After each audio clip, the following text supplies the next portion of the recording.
में महामारी आई कि स्कूल कॉलेज सड़कें सब सुनसान हो गई और इसी बीच सरकार ने 3 बड़ी बड़ी चीजें पारित की जो एक एक घर को छूती हैं। कौन सी चीजें हैं?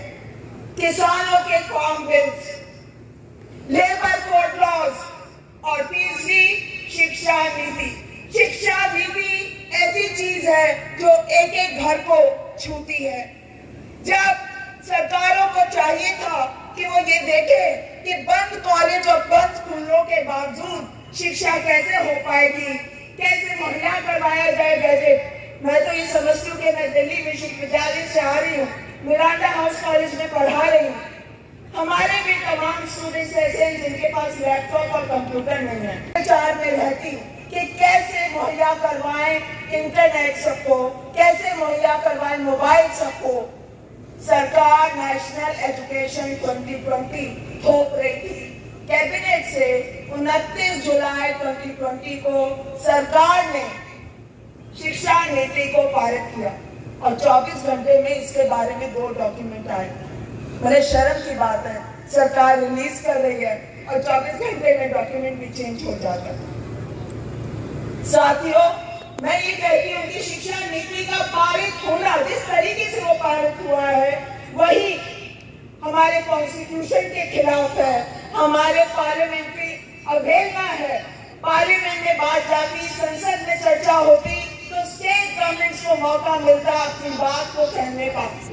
आप कैबिनेट से पास कर रहे हैं, आपने स्टेट गवर्नमेंट्स को, ये जो हमारा फेडरल डायरेक्टर है देश का, कि देश क्या है, स्टेट की एक असेंबली है जिसमें जो शिक्षा है वो कॉन्करेंट लिस्ट पे है और इसलिए स्टेट गवर्नमेंट्स को भी मौका मिलना चाहिए उसको बात रखने का। सरकार ने वो मौका नहीं दिया। जितना feedback draft new education policy जो कस्तूरी रंग से अगर कोई दस्तावेज पास करना पड़ रहा है तो इसका मतलब ये है कि शिक्षक, स्टूडेंट, माँ बाप लामबंद होंगे और इससे बचने के लिए जब कॉलेज बंद है, जब टीचर समझ नहीं पा रहे कि ऑनलाइन शिक्षा को कैसे दें, उस समय में सरकार रात के अंदर मैं देख रही थी साथियों, और इसके लिए कहा कि हमारे पास धर्मनिरपेक्षता हो और आपने लिखा है कि समाजवाद हो। और आपके कई साथियों ने अगर नेशनल एजुकेशन पॉलिसी का दस्तावेज पढ़ा है, और मैं समझती हूँ कि जिस तरीके के गैर शिक्षक कार्यक्रम आपसे करवाए जाते हैं, वॉलेंटियर करवाया जाता है, पोलियो ड्रॉप्स और ये सब, उससे भी टाइम निकाल के आप नेशनल एजुकेशन पॉलिसी का दस्तावेज जरूर पढ़ें। उसमें इस चीजों की कोई चर्चा नहीं, कोई एड्रेस नहीं है। और किस तरीके से नेशनल एजुकेशन पॉलिसी इन तीनों बिंदुओं को खारिज करती है, इसको हमें देखना होगा। और आज आप आह्वान पहले ही ले रहे हैं, मैं कहती हूँ कि बुलंद कीजिए आवाज। आपके यहाँ पे इतना टीचर्स देखकर ये सबकी हिम्मत बढ़ाने वाली बात है।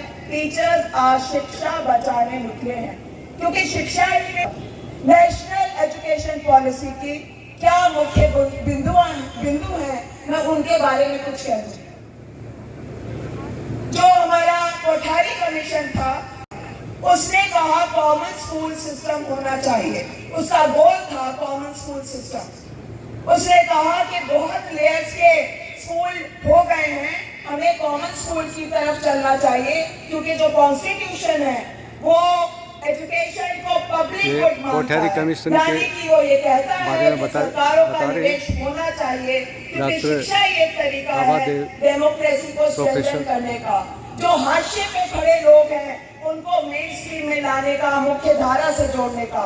डेमोक्रेसी को स्ट्रेंथन करने के लिए और कोई दूसरा तरीका नहीं। ये एक इंडिविजुअल की डिग्निटी का भी मैटर है। उसके शिफ्ट करके नेशनल एजुकेशन पॉलिसी 2020 क्या कहता है, वो कॉन्स्टिट्यूशन की धज्जियां उड़ा देता है, कहता है अफोर्डेबल एजुकेशन। मतलब ये तो बहुत बड़ा शिफ्ट है कि सरकार के मुंह से निकल जाए कि शिक्षा अफोर्डेबल होनी चाहिए। तो अफोर्डेबल का भी तो बहुत डेफिनेशन है।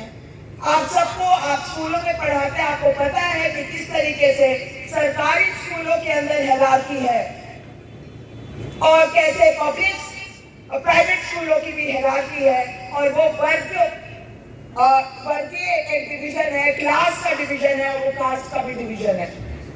उस डिवीजन के बारे में नेशनल एजुकेशन पॉलिसी उस सवाल को एड्रेस ही नहीं करता और कहता है कि एक अफोर्डेबल शिक्षा होनी चाहिए।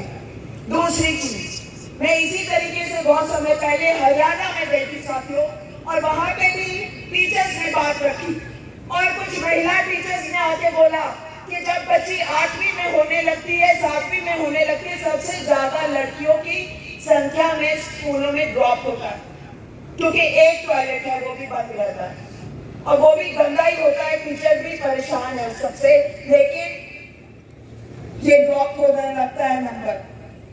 और सरकार किसी तरीके से इस बात को एड्रेस नहीं करती और डिस्कस करती है कि स्कूलों का मर्जर होना चाहिए।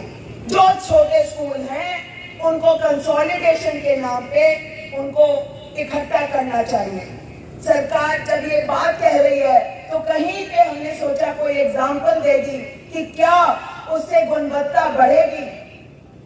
आंसर है कि कोई एग्जाम्पल नहीं दिया गया, कोई बात नहीं की गई कि मर्जर ऑफ स्कूल क्यों जरूरी है, और ये भी नहीं कहा गया कि अगर मर्जर ऑफ स्कूल होगा और बाप को 5 किलोमीटर या 3 किलोमीटर और दूर अपनी बेटी को ले जाना होगा तो लड़कियों की शिक्षा पे क्या होगा।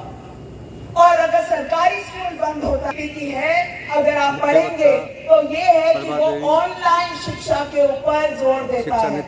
सरकार आज शिक्षकों को मजबूरी समझ रही है, रेकरिंग ग्रांट आना पड़ता है, बार बार रुपया देते हैं। कैसे हम जीआर जो ग्रॉस एनरोलमेंट रेशियो है उसको 50% कर दे 2030 तक बगैर निवेश के। तो आंसर ये निकाला, और जिसके अंदर बहुत बिजनेस भी है वो है ऑनलाइन शिक्षा। और आप देखेंगे कि दिल्ली सरकार ने वर्चुअल स्कूल घोषणा की। सच्चाई क्या है कि सिर्फ 8%, एक डाटा कहता है सिर्फ 8% घर ऐसे हैं जिनके पास कंप्यूटर और इंटरनेट दोनों हैं। तो ये कोई मैसिफिकेशन का एक जरिया नहीं हो सकता। ये मैं मानती हूँ कि डिस्टेंस लर्निंग अपने आप में बहुत इंपॉर्टेंट आयाम है, एक बहुत इंपॉर्टेंट सेगमेंट है टीचिंग का, और डिस्टेंस लर्निंग स्कूल के लेवल पे और कॉलेजेस के लेवल पे होना चाहिए। पर हम ये भी जानते हैं शिक्षक कि पढ़ाई लिखाई जब क्लासरूम में होती है वहीं पर एक सोशल ट्रांसफॉर्मेशन का जरिया बनता है। करें इकट्ठा बैठे इस चीज को तोड़ने का तरीका है।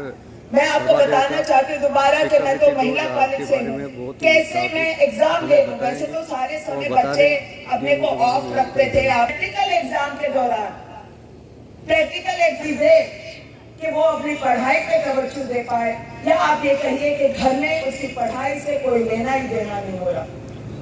तो जब लड़कियां बाहर निकलती हैं पढ़ने के लिए तो एक दूसरे का सहारा बनते।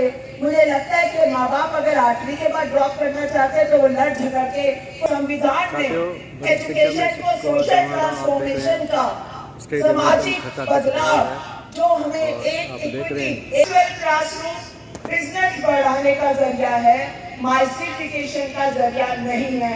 ये हमें समझ लेना चाहिए। और आज शिक्षकों की लड़ाई उस स्पेस को बचाने के लिए हो रही है, क्लासरूम को बचाने के लिए हो रही है। जिस दिन क्लासरूम हमसे छिन गए, जिस दिन इस देश में सिर्फ व्हाट्सएप यूनिवर्सिटी के आधार पे सच को नापा जाएगा, ये देश चौपट होते समय शिक्षा को बचाने के लिए निलंबन होना जरूरी होगा कि बच्चे जिनका आज के दिन में सिर्फ आंगनबाड़ी वाला काम होता है कि उनकी देख रेख होती है, पढ़ाई लिखाई नहीं, वहां पे वो ये कह रहे हैं कि इनकी एजुकेशन भी करेंगे।